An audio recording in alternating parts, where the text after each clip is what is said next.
അപ്പോൾ AC കോച്ചിന്റെ വാതിലിൽ നിന്നുകൊണ്ട് കരംചന്ദ് തീവണ്ടിയെ ഇപ്രകാരം നിർവചിച്ചു. തീവണ്ടി വലിയൊരു ഓർമ്മയാണ്, അഥവാ ചെറിയ ചെറിയ ഓർമ്മകളുടെ ഭണ്ഡകശാലയാണ് തീവണ്ടി.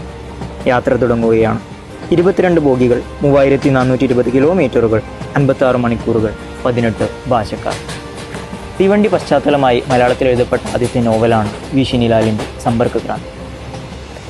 പല ദേശത്തു നിന്നുള്ളവർ, പല ഭാഷ സംസാരിക്കുന്നവർ, പല ജാതിക്കാർ, പല മതക്കാർ എല്ലാവരും ഒരുമിച്ചൊരു തീവണ്ടിയിൽ കയറുമ്പോൾ അത് ഇന്ത്യയുടെ തന്നെ ഒരു മിനിയേച്ചറായി മാറുകയാണ്.